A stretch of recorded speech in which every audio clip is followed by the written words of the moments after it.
I'd like to call to order the City of Bothell Planning Commission. Tonight is Wednesday, March 21st, 2018, first full day of spring, 6 p.m. All commissioners are present and accounted for, with the exception of Commissioner Hampton, who is absent and excused, and Vice Chair Clark, who will be joining us here in a few minutes. It's good to be meeting again. There's nobody in the audience, so there aren't any non-agenda public comments. If everybody's had a chance to read through the minutes, I will take a motion to approve them.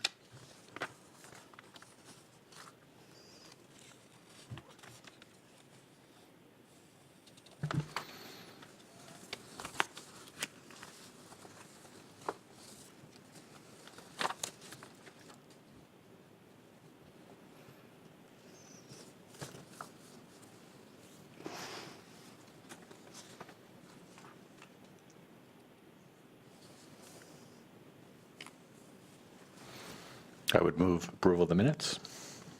That was not there. Second. All in favor, say aye. Aye. And they stand approved as written. Any new business this evening? No. With that, we'll jump into the public hearing, 2018 Miscellaneous and Housekeeping Potential Code Amendments. We have Senior Planner Bruce Blackburn with us tonight, so I'll hand it over to you, Bruce. Well, good evening, everybody. Basically, this is a public hearing to look at a bunch of code amendments that we always call miscellaneous or housekeeping. And during the course of a review project or anything during the course of the years, staff identifies areas where we say, oh, wait, that's incorrectly done, or some misinterpretation, or something like that that occurs that we need to say, look, we need to fix this thing. And before you, there are tonight 11 of these, and I'm going to add one more as well, that basically identifies some areas where we need to do some of these cleanup items.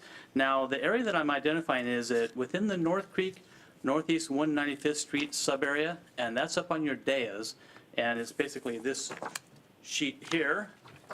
Essentially what we found is that there's a issue with how the sub-district A and sub-district B are described. And I'm going to go over here and on the overhead and show that on the top so we can see it.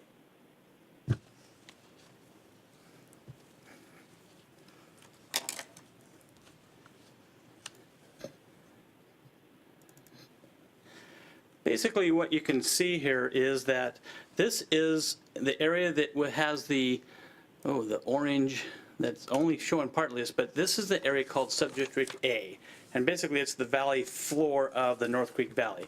And of course the North Creek Valley is out here where this is Interstate 405, this is Northeast 195th Street, up here is Holly Hills, and down here is the SR 522 or Bothell Way area.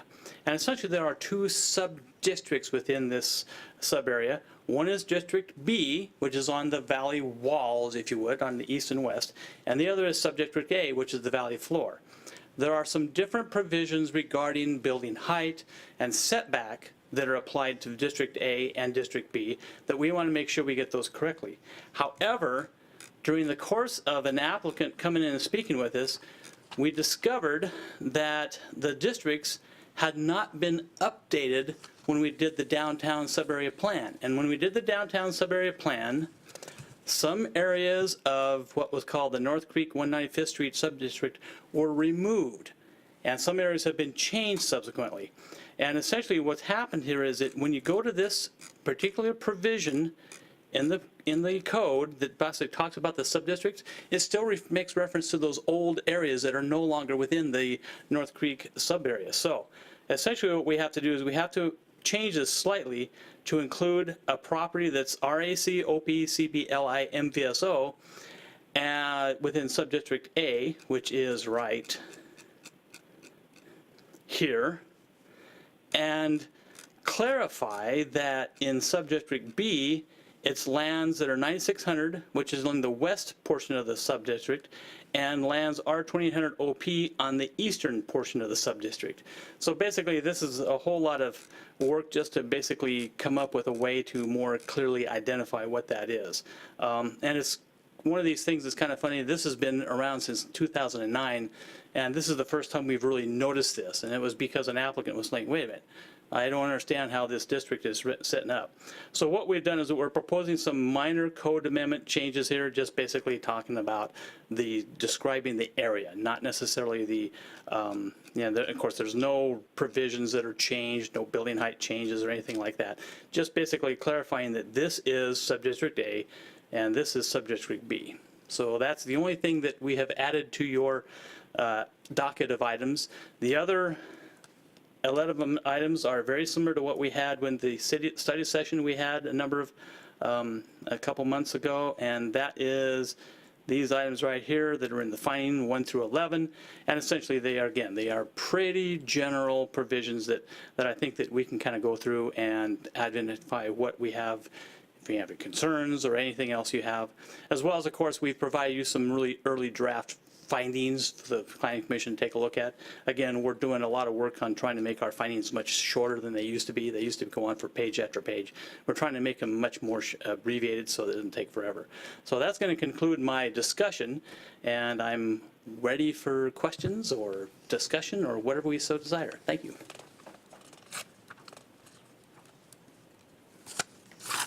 Thank you, Bruce. So we can, I guess we can, if you all want to, we can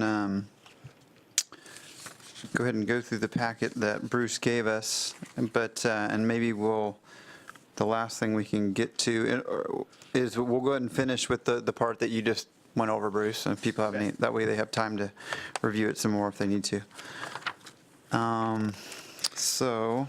Or if anybody has any general questions for Bruce before we go through it, go ahead and speak up now.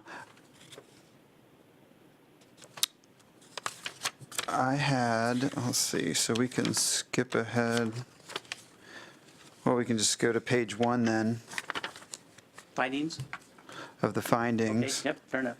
Oh, and on page 1, of course, we'll insert the new code amendment that we just identified here, the 1256.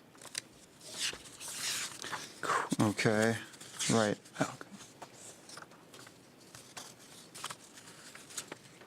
And essentially what the finding will say is basically what's in the first paragraph on Right. the page up there, basically that we just identified that we saw this error in the code and we're just Perfect. making corrections to do that. So that'll basically be the finding that supports that particular amendment. Okay.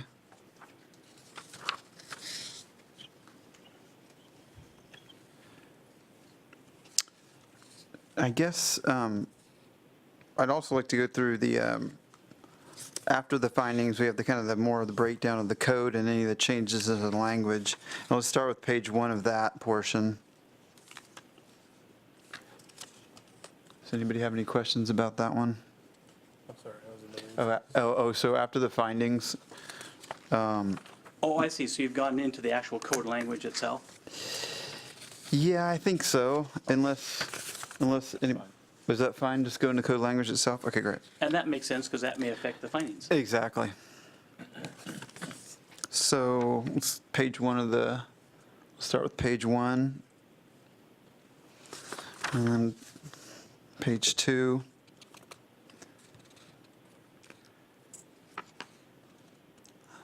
Page 3 there. Real quick, back on page 2.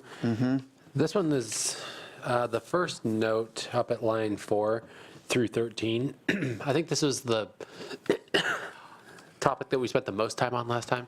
I just wanted to make sure that we were okay with how it was currently written and moving forward. Yeah, in fact, actually, one of the things the commission identified and said, well, is there something that makes sense, maybe a little different order of those 4 items? And we went back, we had a little more discussion. We think that actually the way the items are crafted actually makes the most sense, just from the pure standpoint. It kind of follows a more logical sequencing for development review. So we thought maybe our recommendation would be just to keep it as is.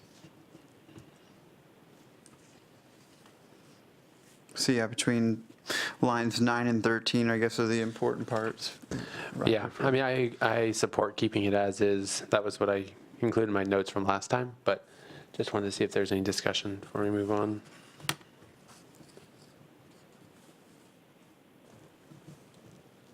Looks okay to me. Quick question on this, and it's maybe not necessarily about the actual code, but what constitutes a response from an applicant? I mean, Essentially, what we have is we have a procedure that identifies that the response is you provide the city the documents that have been requested. And here's an example. Let's say we say, look, this site plan sheet G5 has an incorrect reference to a detail that's not used anymore. And the idea is that the response from the applicant is that he will provide us a letter in which it goes through all of those items that the city has identified and will provide our response is we have amended that detail.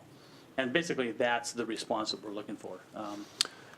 I guess I'm thinking in maybe in situations where an applicant might come in with maybe an incomplete study or something, and you guys ask for more, and then they go get the more study, and then they find out that maybe, I don't know, that maybe there's a wetland on half their site or something like that, and so it kind of kicks them back into a whole revision kind of phase, and so is that entire package have to be resubmitted to meet this, or can they give you a letter that says, hey, we're working on this, and I guess that's part of my question, is that We do fair? have the ability to do some suspension of the clock, i.e. that is going on, but not a lot. And if there is that type of a real catastrophic change to the site plan that has been drafted or something like that, we will usually tell the applicant to take it back, redo it, and then bring it back when you're prepared.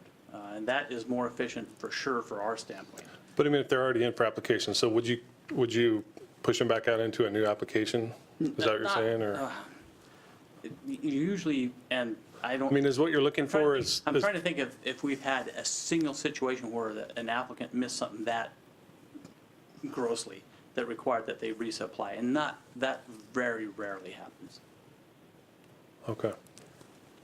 But however, it could be a situation where we may say, and this has happened too, and I can tell you this story, is that one time we had an application that was just so far removed from the code requirements that we actually did tell the applicant, start again.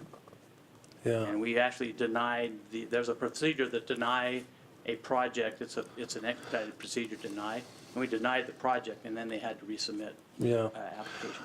I guess I've seen projects where maybe not totally under the applicant's control, there was a need for either some kind of negotiation or either with the city or another party, and it kind of just was taking a long time, and so that's maybe more of a similar situation to what you might run into. Now, Is that something where you just need to demonstrate that you're making progress in Yes. writing, or? There are areas where we can suspend the clock. And Okay. it could be done, the Okay, applicant. so there's some We flexibility. ran into an issue with, let's say, one of the agencies. One of the Right. agencies is required that we do that.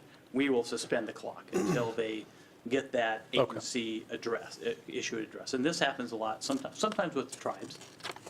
There'll be an issue with a termination of a stream, for example. And the Right. tribe will say, hey, our records show that this has got some type of classification. I don't want to get too detailed. And we'll say, okay, we'll work through the tribe, work with your consultant and get that done. And we just suspend the clock. And then when that's resolved, bam, we pick the clock back up. That's helpful. Thank you, Bruce. Yep.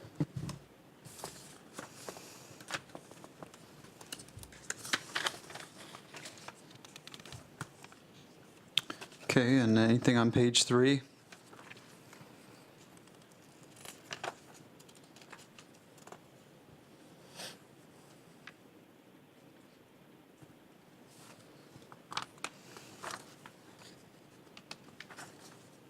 Okay, on page 4? So can I ask a quick question? Yeah. So essentially, the only changes are what's in red, either underlined or? That's correct, Okay. yes. Okay, gotcha. Just want to make sure I'm not missing anything. Underline or strike through.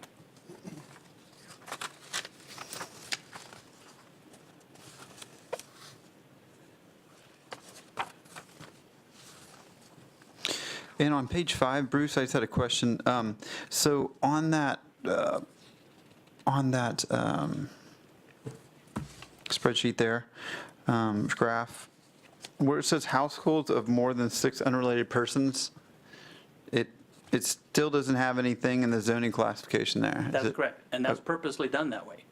Because right now, our regulations say no more than 6 people Oh, okay. in a household unless And the footnote number 9 goes through that unless, okay, there's a certain requirement that we have to meet underneath the Fair Housing Act that says, okay, reasonable accommodations have to be provided for certain types of special classes. I'm sorry. And More basically, than that's six, what of that course. does. So yeah, Well that's done. purposely done that way. Yep, of course it was. Thank you.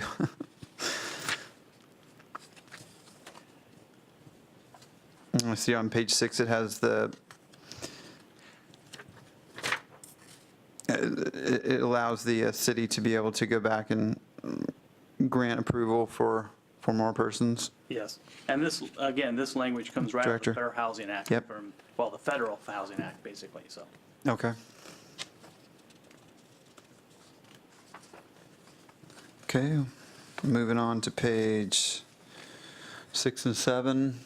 On 7, again, we just identified an area where we had to change it from 8 to 6, so probably that we would do it there too.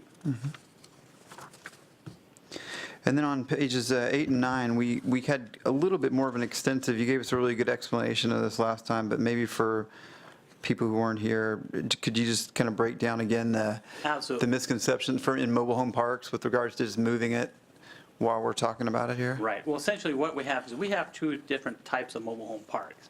One is a fee simple lot, just like any single family residence, where an actual lot line is created. And that's a very easy line to measure your setbacks from. We also have a number of mobile home parks. In fact, the majority of mobile home parks do not have a lot. You rent a space. And a lot of times that space is not well defined on the ground.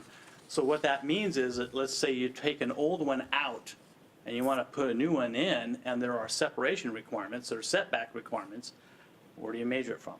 So essentially what we try to do in this language is we said, okay, it's not necessarily a setback from a property line. We want to have separation between the different units so we can have that fire access and we have that little bit of safety factor. So that's basically what all this language does, is establish how we will do that. And it also establishes how, not just between units, but also from the front yard setback, I guess you'd call it, okay, from their middle point of their drive aisle. And again, these drive aisles range from 20 feet to 15 feet. It's really interesting how they did that. So the idea behind it is that this just gives us a mechanism to measure those so they could place a new mobile home within one of these existing parks. And I believe you stated this last meeting, but just once again for the record, you did consult with the emergency responders to Oh, yes. ensure that, because Yeah. that is the principal reason for these Yeah, setbacks. this language is actually based upon what they identified Okay. as a real concern they had, and said, wait, I mean, and without something, Mm-hmm. and particularly it was the drive aisles that they were really concerned about. They said, well, I mean, they can just put it right on the edge of the drive aisle, and then a guy over here can put one on the edge, and all of a sudden we've got this really narrow location here to go through. So they wanted to have some mechanism to figure out how that dimension would be established. Okay, good, thank you. You bet. Bruce, on the other side of things, did we consult or have we looked at the layout on some of our existing mobile home parks? And are they going to lose significant amount of units just based on the spacing when they switch them out, or is it hard? And that's a hard one to respond to. And we don't believe this affects mobile homes, except, and here's where the issue is, that they don't make their mobile homes, or manufactured homes as they are now called, the same dimensions. They are wider and longer and all kinds of different things that are attached to those mobile homes. Makes it really hard to put a new home into one of these older parks, particularly some of the ones that we have that they really place them in real tightly. And so that makes it a real challenge to fit a new one in here. And it's conceivable, in fact, we've had a discussion with a couple of the park owners. They said, well, wait, what if I decide to completely remove every single one of these pre-1976 mobile homes, and that's or older in some cases, and decide to put all new ones in? They may lose a few of the units. And that's not ideal, but that might be what they have to do just to provide the park to bring it up to a little higher standard. Right. So that's a tough issue for us.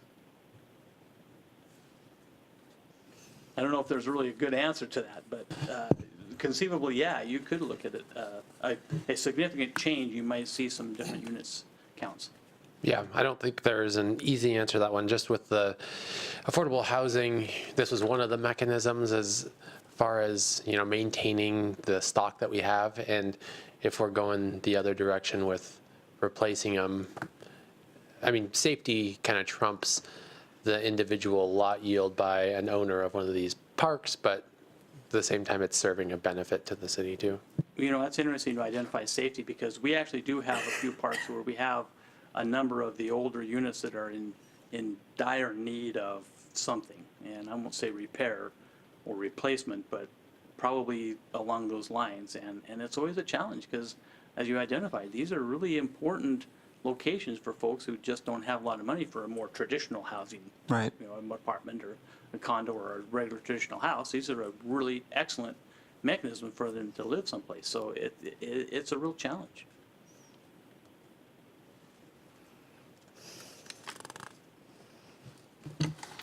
Can I ask a follow-up on that? Yes. So I'm assuming the driver for this code change is the safety or the fire access, is that? Well, yes and no. Yes, from the standpoint that they wanted a way to really clearly measure this, but no from the standpoint, because we actually have had a few situations where we actually had owners pulling out some of these old units and putting in new ones. And then it was like, okay, well, what side do I favor? How do I position this new unit into this space area? And that's basically what we're trying to do here, come up with that separation provisions. And so I think I read 10, is that? 10 That is the current standard, yes. So are there other places in the city where we allow, it seems like 6 between condos and that kind of stuff? And here's where we have an issue, because depending upon the construction of the mobile home, it has to be 10, or sometimes it can be less, but you have to have a very specific fire rating Construction type? to have it smaller. That's pretty easy to do with new condominiums and Right. things like that. Okay, yeah, Not you with just a- build the wall the way that is.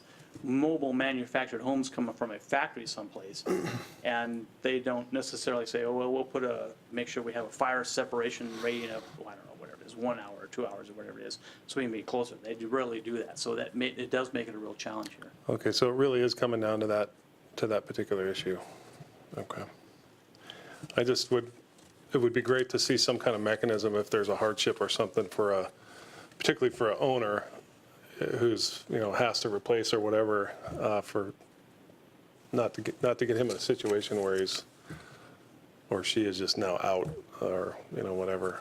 So, Well, and it really is a situation where the owners have got a lot of real big concern as to how they're going to do this thing. And, you don't want to push them into a situation where they have to remove a whole row of the existing units. But understanding that a lot of these units are beyond 50 years old. Yeah, I mean, it seems like if you kind of took a mobile home park and you had one situation where one was getting replaced and it couldn't meet these standards, doesn't seem like the owner is going to replace all of them. It seems like that one renter is just going to be out a spot or whatever, so. Right. Or they have to do something like repair the mobile home so it still meets their needs. Yeah. Yeah, it's not an easy issue by any stretch of the imagination here. Yeah, that might be I mean, we're kind of going through it here tonight, but that might be, this does sound like a more interesting one to revisit in the future again. Because, I wouldn't want it to displace, people who aren't able to find a manufactured home that wouldn't fit in the same spot to get the same separation that we're proposing here. That's a good. So Bruce, point. would you say there's a lot of pads in these parks that don't meet that 10 right now, as is? Or is that not necessarily a prevalent? I'm just thinking if it's there less than are- 10 now and they just go to repair it and they have to get a permit, and now they're kicked into, they're not grandfathered in maybe, or There are some of that? certainly, those do exist. There's no doubt about it. And so if they did, let's just say they did do a repair or would a repair on something like that require a permit? Well, funny enough. I mean, that's kind of Depending upon the year of the manufacturer, it's either something that goes to Labor and Industries okay. or something that the city reviews. If it's an IBC or an IRAC manufactured home, basically a building code home, that the city would review it. If it is something that was prior to that and it's got the different sticker on the side, the RVA or whatever it is, then you have to go to Labor and Industries for that. So it seems like at least from my knothole, it seems like if they're going to do a repair, it would be nice to have a mechanism not to force them into a new, or force them out of a spot, so to speak. If they're just repairing this trailer, Oh, but it requires a permit to give them some variance on, hey, you don't have to move it away from, you know what I mean? yeah, and now for the repairing it, that's a existing non-conforming use that you can repair. Okay. Yeah, that wouldn't affect that. Okay. If they totally remove it and bring a new one in, that's where this comes into play. Okay. Because you can't, you cannot find manufactured homes now that are basically the same size, right? Is that basically, I mean, it would be difficult? Depends on who you are speaking with, but generally, yeah, I think it's a little harder than it used to be, but, you know, again, they have different dimension things, and, Right, they're probably insulated differently. well, they're certainly insulated much differently than they used to be, and now they're And so that adds on every bit probably. as good as a stick-built home. But the idea Yeah. behind it is that the option would be to do a custom from the manufacturer, and I think that's what a couple people actually have had to do. Okay, so that is a way around it to do custom, okay. But prior to this amendment, there is a 10-foot requirement. It just wasn't clear what it was measured from. Right. And what you're Exactly, seeking yes. to do here is to provide more clarity. Well, and that's a lot of it too, yes, because actually what this is language that we created from a director's interpretation. And because we had these issues coming up, and the director said, okay, here's how you will do it from now on. And basically what this does, this implements that director's interpretation into the code. So it's been something that they have already been required to comply with, but now we're going to make it so that it's a code provision. Great, And it's a lot easier to find. all right.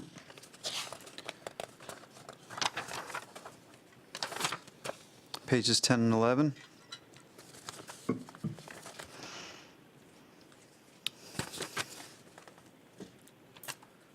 This mostly has to do with the wireless communication facilities noticing.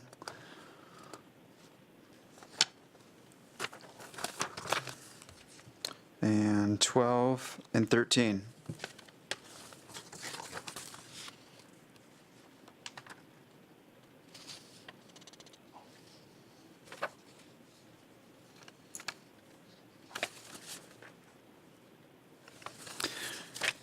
And I had a, so I'm going to guess move to page 14. Unless another commissioner has any other question on the previous pages. I'm still not, I don't know, I understand the hardship, but I still don't know if I'm sold on granting an exemption for panhandle lots because of the way they're configured. I realize you have less impervious cover that you can get to, and then, so Bruce, I was speaking to you a little bit before the meeting, so can you kind of explain, so what happens if a person with a current panhandle lot it has like a certain footprint wants to, what if they're at 3,000 square feet currently, Well, and and they want to rebuild, but rebuild it to 3,000 square feet, is there anything prohibiting them from doing that? well, interestingly enough, the hard surface coverage provision of the code are not one of those things that you have a vesting on. It basically is applied to whatever you have right now. So let's say 10 years ago, when there wasn't a hard surface coverage requirement, they put a house that we identified with 3,000 square feet, and they put in their driveway through their panhandle, and then they have their house. Let's say today they decide, look, we're going to do an expansion, and we had, a couple other kids or whatever it is. We're going to put a bedroom addition onto this house. We're going to increase it to 3,400 square feet. They have to do that calculation on a hard surface. If they exceed the hard surface calculation, we are faced with saying, can't do that. Now, that happens everywhere, but again, panhandle lots in particular are tough because you have this long, skinny driveway that they have to have, and the length varies anywhere from 20 feet to 120 feet. And the concept there is that you can use up a lot of impervious surface or hard surface coverage within that, just getting to your house. And again, that has to be an impervious, a hard surface. It can't be something that's like grasscrete or something like that.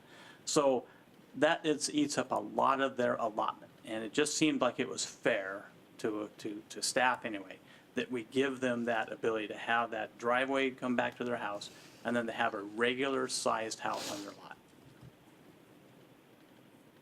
Okay, oh, Yeah, i.e., yeah, right. okay, let's say you have Yeah. 9,600 square foot Yeah. lot, and you have, 800 of that, or 1,000 of that in a panhandle, and you have right next door to you a 9,600 square foot lot that doesn't have it, they're gonna have like 4,200 square feet of hard surface. You're gonna have 4,200 square feet of hard surface, of which 500 of it is in a panhandle. So they actually are having a smaller lot area, or lot size, a smaller facility or structure, whatever you want, than Right. their neighbor does. Right. Okay. Do any of the commissioners have any thoughts on that, one way or the other?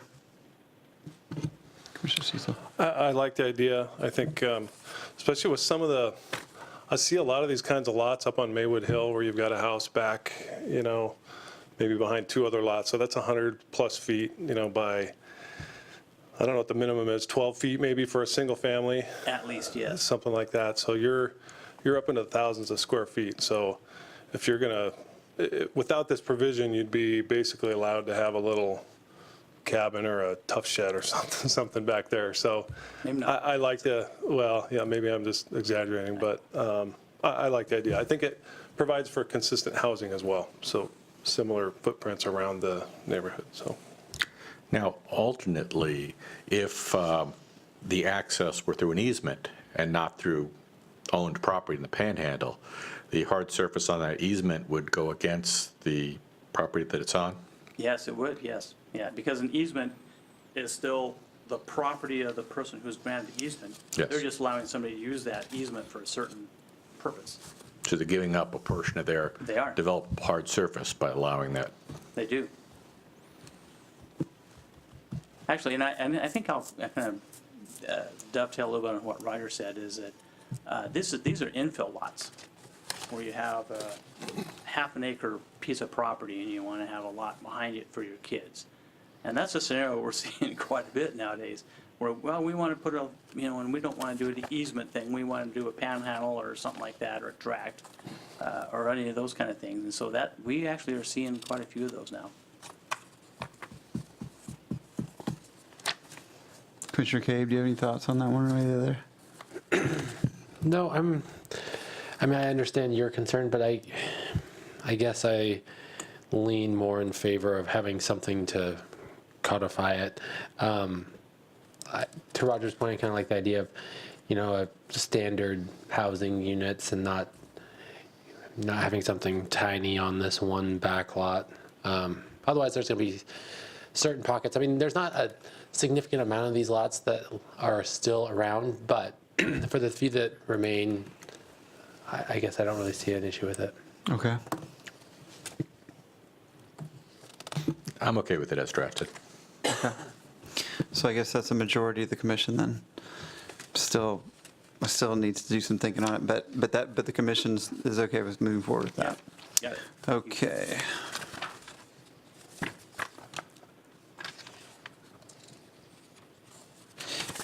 And then pages, continuing on 14 and 15, we get into minor cup modifications. Yeah, and this one is. Seems pretty reasonable. straightforward. Basically, the idea is that if you have a conditional use permit that has been assigned to your piece of property, schools, churches, religious uses, whatever that happens to be, there's quite a few of them. Even a very minor addition has to go through the full CUP process, and which is expensive Right. and cumbersome. Anybody have any questions on that? Quick question. If you do go through a modification like that, Bruce, are you, for the proposed modification, are you under new code, so to speak, or are you vested under the code that the original CUP was under? Does that make sense? Yeah, a CUP is not a vestibule land use action. It's not like a subdivision, it's not a permit. It's an entitlement. and Right. Conditional use. What they would have to do is they'd have to come up with some methodology that the courts recognize as a vesting, which is a building permit of some type or a subdivision. Those are the two items that are basically vestibule now. So the concept would be that if they did have a minor increase in impervious surface or hard surface, we'll say, they would have to accommodate that within their surface water facility. That's the classic. That's what usually what we see a lot of in that case. They've always had to comply with the most recent version of the building codes when they do the expansion. Understood, yeah. I guess I'm talking more about the land part and the planning part and that kind of thing. Does that modification to the CUP, does that go under new codes? It would, yes. So everything's under new codes. Yeah. So even like, if you were going to add or change a lot and it was, the impervious was going to change, then you did a storm pond or a vault or something under the old code, then you would have to retrofit that old pond to meet the new. Conceivably, yes. Now, we've got this down to 10% increase, and that's pretty small. I mean, even a good-sized facility would have to have not a lot of impervious surface added. But it is conceivable that they may have to do some type of a change to their surface water facility. Okay. And I'll tell you, that's right out of the NPD. And that's, I mean, the vesting's a whole nother thing. I guess I'm just Right. asking the question.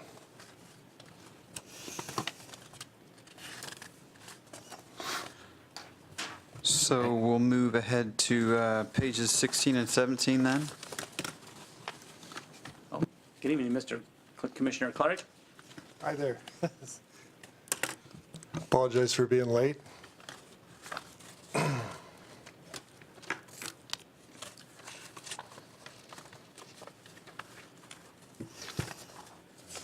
The next one involves site rezones, and we kind of went over this a little bit in our study session. But basically, the concept is that the way the city of Bothell has crafted its regulatory and comprehensive plan approach, there's no such thing as an individual site rezone anymore. You have to go through a comprehensive plan amendment first, and we just wanted to make sure this section clearly reflected that. We've had people who come and say, well, I want to do a site rezone. Well, you have it in your code. You got to do a comp plan amendment, because our comp plan amendment and our zoning code are exactly the same. So, Got it. just wanted to make sure that was clear. Yep.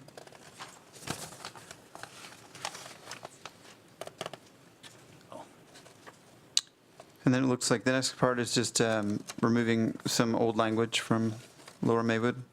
right, and the other thing was, we thought maybe we could improve a little bit on the language, we'd talk about platted lots recognized, and just make it a little easier to see that, oh, okay, I see what it is upon any platted lot record in existence as of, and just some real minor wordsmithing there, just to make it a little easier for people to figure out what is actually intended here. Oh, and another important one is we wanted to make sure it was 800 square feet of interior heated space. Sometimes we get issues about that. Okay.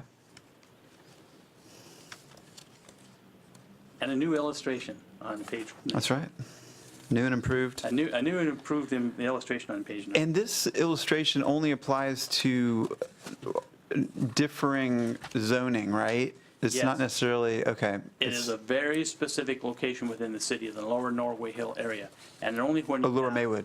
Yeah, sorry, Maywood, sorry. And it's only within the situation where you have single family against a multifamily site, And when you say, you mean single, single family. right, a single-family zoned area, so like, it's not necessarily, there are a bunch of larger structures going in on Lower Maywood right now, and there are older residences, but it doesn't have the stairs, but I guess the zoning classification, you know what I mean? So like, and these aren't being stair-stepped like this. Like, there's some housing, but, or they could get the sign-off from the adjoining neighbor, or just Well, because no, and again, because the you have- zoning classification has changed. Right, we have to be real careful, because there are some areas where the zoning classifications did change, and this requirement was removed from those areas, so, and particularly, there's some areas there where, when the downtown plan was done, we did some different zoning provisions within Lower Maywood Hill that actually made some changes here there, so. Okay. Yeah, you gotta watch real carefully where that happens. Okay. Yeah, I got you. But all we're just, And now, if you've got a specific area, let me know. I mean, we can kind of do some research on it too. That'd be Okay. interesting. but I like this idea of stepping back. I think it's a much more natural way to, if you're going up against an old residential structure that's 1 or 2 stories and you have something a lot larger, I think it's nicer for everybody. And then on page 19, we're talking about schools, giving them an exemption too, which makes sense. Oh, I'm sorry, for. Yeah, page 19. SEPA, which is State Yeah. Environmental Policy Act, yes. For whatever reason, the WAC say schools, our code does not. We have to follow the Washington Advisory Codes, or Administrative Codes, sorry. And the idea is that the WAC say schools, and whatever, I don't know why it doesn't say that, but Okay, we're going to make sure it does. great. And then finally, the new provisions I tossed up on your Yes, for North Creek? dais this evening.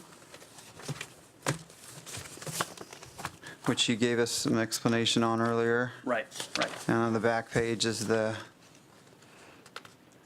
it's just clarifying it within the code, correct? Yeah, and essentially, well, sorry, and essentially what it does is it just more accurately describes these areas. Okay, And you can see there's, well, here's an example on page 2, underneath sub B, there's basically along Beardsley Boulevard. Okay, well, Beardsley Boulevard's not in the North Creek, Northeast 195th Street sub-area anymore, so it's like, I mean, it's very clear that there's some language here that's left over. okay.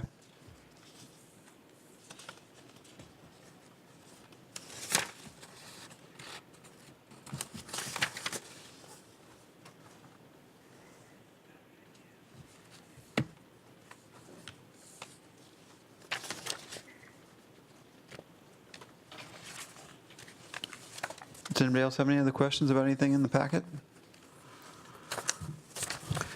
Does Subdistrict B extend into the North Creek Forest?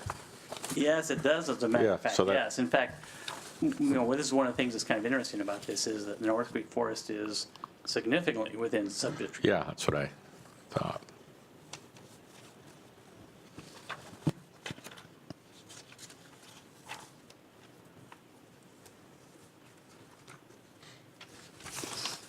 Okay. Well, with that, then we can go back to we can go to the findings then, and if anybody has any questions with regards to anything written in there that's different than what we had spoken about, I'm okay with it as it stands, but if anybody else has anything to add.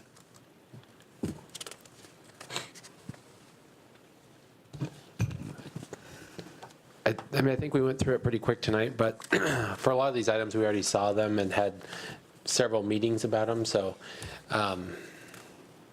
we've already weighed in on them, I guess, one pass, if not two or three, so Yeah. I'm fine with. Yeah, thanks for clarifying that. That is one of the reasons I think, yeah. Yeah, I would say I'm in the same boat as Pat, so I'm very comfortable with him. The same for me. Me as well, thank you. Okay, great.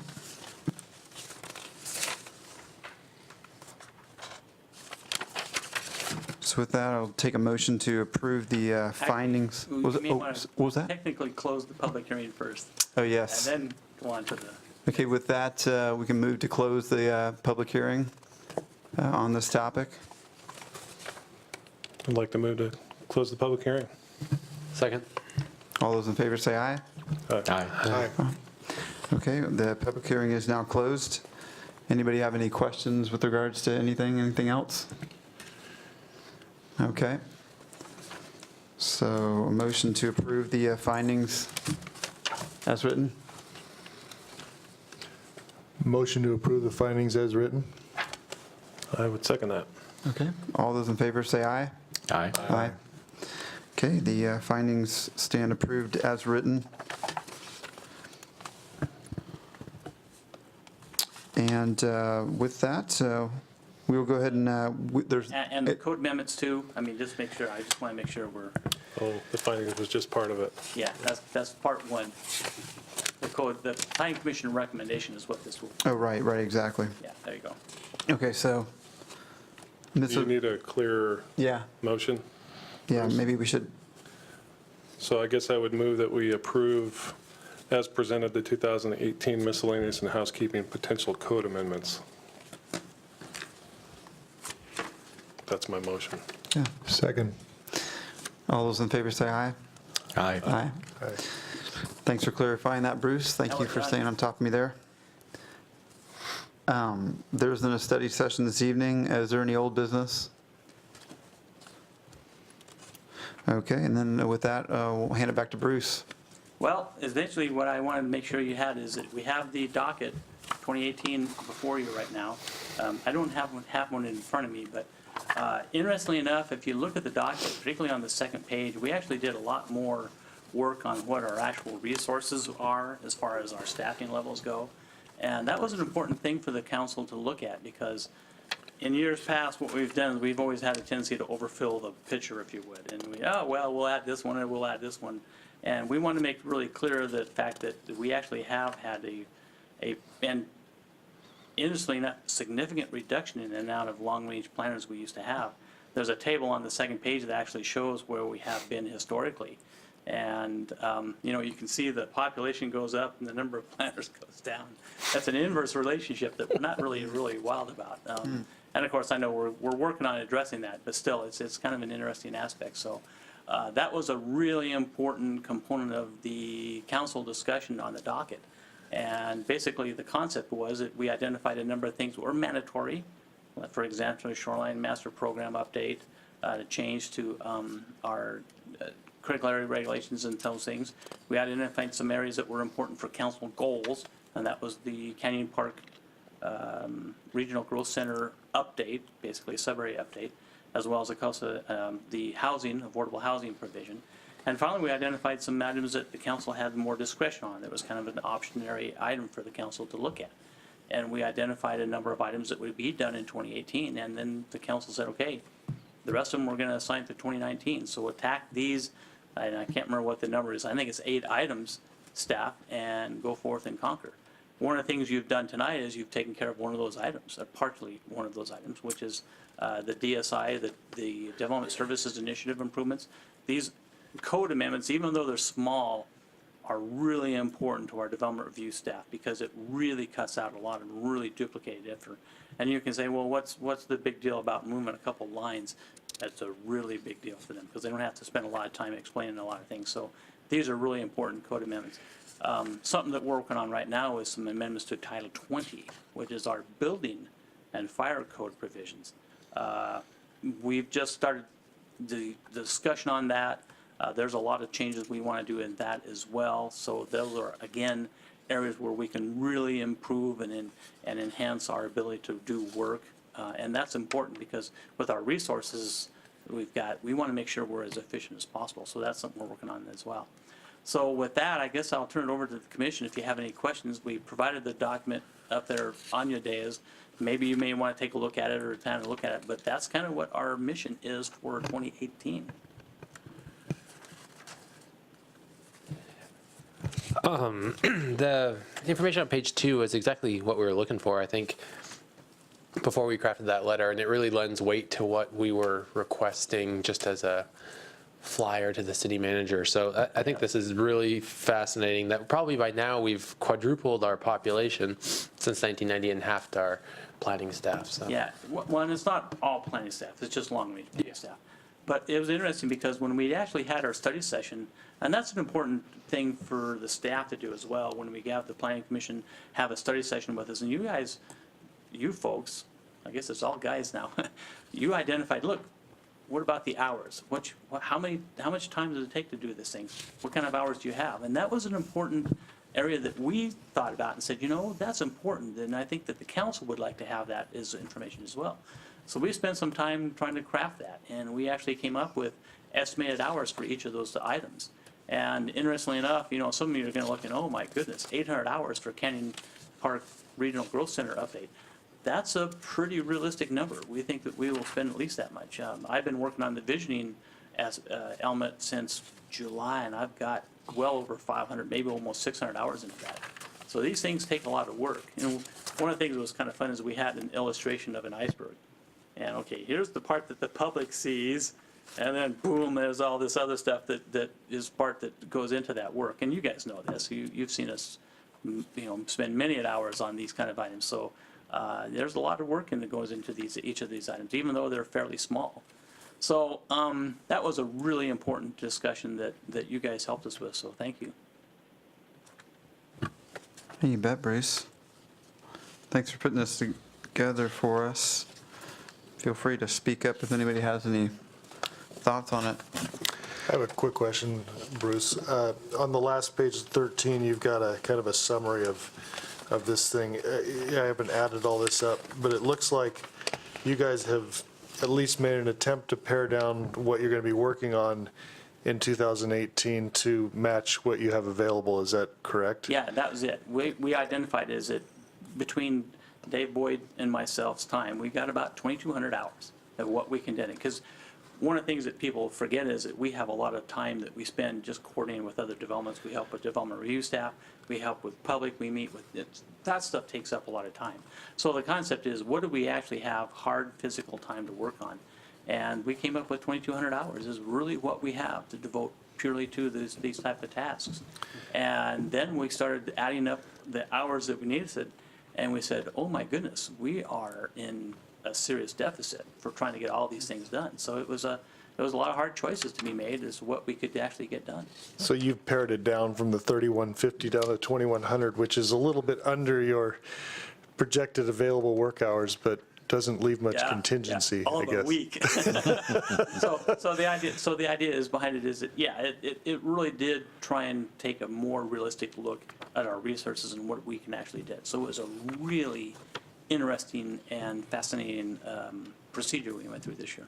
I'm very glad you were able to do that, and I wish you luck in staying on task enough to keep it, to make it work. But I know it's a daunting task, but we sure appreciate what you and Dave do. Thank you. So sitting here in late March, the year is about a quarter past. Have you included that in your calculation of your 2,200 hours? Some of it, yes. Yeah. In fact, Yeah, so this is now gone. Yeah, I did see this was one of them. This is spent stuff. The other one is I've also spent quite a bit of time in Canyon Park, so that 800 hours is kind of eating away there. We've got a couple other provisions. The housing component has been, so all those things have been kind of eaten into that. That's, and we thought, well, maybe we should deduct that, but then it got confusing because we've already spent some time on some of these items. So you've got 5 mandatory items and 3 council preference items. We're essentially through with one of them. Yes. Do you have a tentative schedule through the end of the year to move the rest of these things forward? We're trying to come up with that. In fact, one of the things that we were struggling with for this packet, in fact, was, okay, what are we going to do in April? What are we going to do in May? What are we going to do in June for the commission? And we're still kind of working on that. We don't actually have anything really for April. And that's partly because we're still in this mode where we have a number of initiatives before the council, but now we're getting into this gathering information mode for Title 20 changes for building code. Some of the other provisions as well. So all those things are still in this gather information, do some study, come up with some concepts. You're probably going to see a load of stuff from the later part of this year, but we're still kind of in this mode of, other duties are assigned. Thank you. You bet.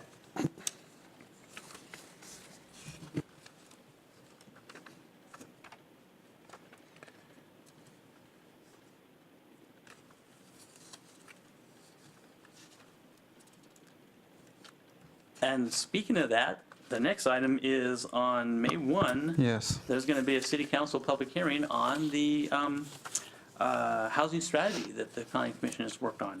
And right now we have a firm commitment from one planning commission member, the chair, to be in attendance, but that gives us 2 more that could be there.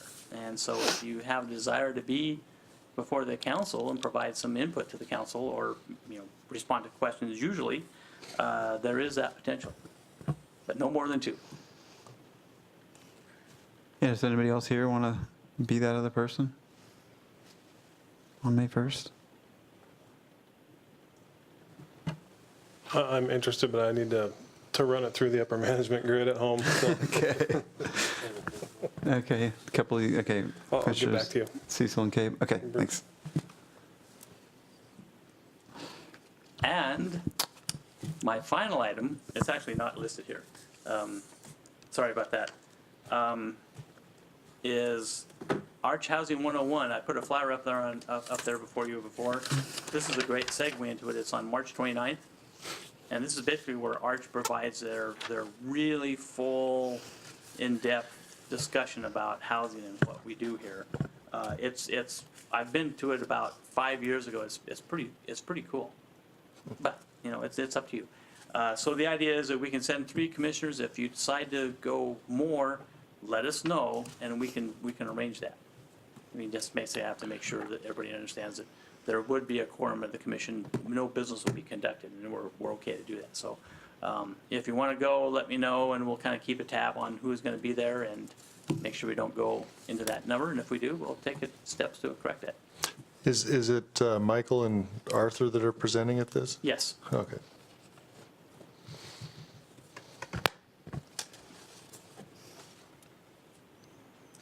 So just send you an email, Bruce, or tell you right now, or if, either way? you know, if everybody wants to go, we'll have to, you know, Right. we can take steps to make that happen. But, Okay. but the idea is that if, you know, only 2 of you want to go, then we don't have to worry about that. I'm not available. I won't be attending. That's very soon, isn't it? Is that next week? Yeah, the 29th, yes, next Thursday. It's opening day. Yeah, so I'd like to go to that, Bruce. I'll send you an email. If there's any other commissioners, just email Bruce or tell him after the meeting. And I have, I guess, the report. Are you done with yours? I got 2 more things. I'm sorry. Sorry. They're no not problem. here. I'm sorry. We bit that. Of course, you were probably aware that we do now have a new community development director, Michael Catterman from Bellevue. We're really excited to have a really quality local candidate come in and help us through this stuff. So he's going to be starting on March the 30th. So next month, if we have a commission meeting, we'll have you get this meeting. Excellent. And then finally, I want to say thank you to Commissioner Clark for long service. You had some pretty important, and I kind of was jotting down some of the things, and Commissioner Clark actually kind of kept the clustering provision alive. Because remember, you identified that when we first started the 2015 periodic update, and it just kept circling back, and you kept reminding us. So that was a good thing. So a lot of those really important things you've done. So thank you. Thank you. It's been a pleasure working with you. And all of my fellow commission members.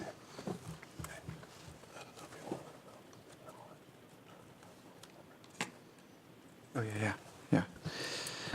So I'm done. Thank you. Okay. And yeah, it's Roger. So, yeah, thanks to also Deputy Mayor for being here and in attendance with us again. Having a much more collaboration with council and planning commission, so thanks for being here. With reports from members, let me just start. I have one thing I wanted to, it's more of like I don't know if it's a new business thing to bring up for next time, but I feel like since we're not meeting as frequently now, it appears that, I don't know if the process that we have for commissioners knowing about the meeting is working too well. And so I've been a little hesitant to just send out email because I didn't want to have any type of, quorum thing on email. But if you all can think of any better way of noticing, other than the Imagine Bothell, because there's an Imagine Bothell that comes out every month that lets us know, and then sometimes maybe Bruce in the future, we'll know calendars in advance. But is this working for everybody? Because it seems like a few people didn't know about. And actually, I misspoke earlier. I guess Commissioner Wickwire is not with us, so he's also absent. So it just seems like people aren't getting the notice. Does anybody have any suggestions? But it might be nice even just penciling in tentative things. It's always easier to cancel than schedule. Oh, putting in tentative things. Okay. Yes. Well, and we worked really hard to try and identify something for April, and we're not able to. And Okay. and we're in this really tough time period here where we just have a lot of other commitments that are taking us away from working with the commission. And later on this year, you're probably going to get really tired of seeing this, but right now we've got this void right now, and it's not any fun. I mean, if it's okay, I'll just email. We could, everybody could email, say yes or no to, and then copy the chair and the vice chair and staff or whatever. Yeah, So I know a couple folks have had problems getting the city account thing going correctly. And I know that Commissioner Wickwire identified to me a couple times that when we send him information, it goes into his junk folder. And that's been kind of an issue as well. So, yeah, we got to come up with an alternative. I agree. It seems like if we start picking up the frequency a little bit, I don't think that's going to be as much of an issue. Okay. Eric doesn't care, but the rest of us do. Yeah, because we almost didn't have quorum that one meeting, and we just barely Right. pulled it off, right? Yeah, So, yeah. all right. Well, that's from me. Vice Chair Clark, did you have any comments? No, I just appreciate having the opportunity to serve on the commission, and I wish all of you luck in the coming year. Thanks for your service. We learned a lot. You're like an extra planner up here, so it's nice to have your development background and kind of knowledge of how the city works from the other side. So, Thank you, appreciate that. I would echo that, Yeah. Thank you, Eric. what he said.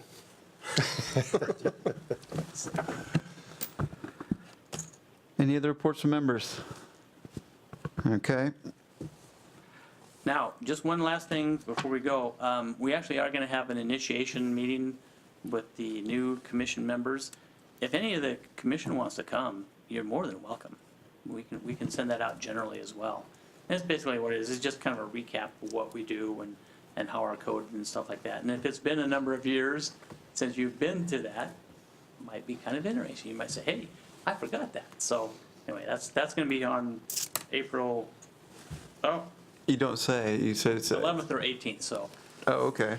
yeah. Oh, one of the two dates that we would have met? Yeah, so that's, the idea would be to be on Wednesday, so. If it's possible, just to let us know, the whole commission, that'd be great.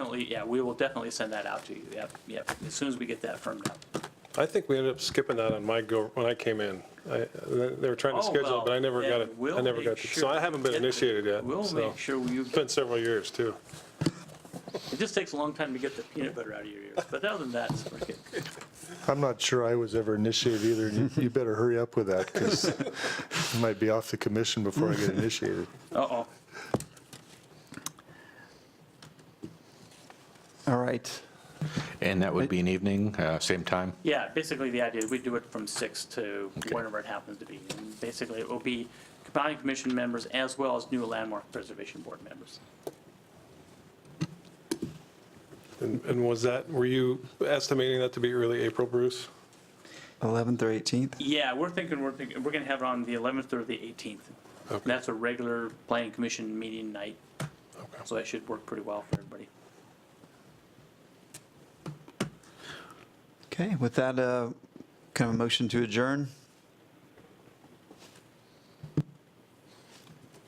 Make a motion to adjourn? Second. All those in favor say aye. All right. Aye. Aye. We are adjourned. Thank you.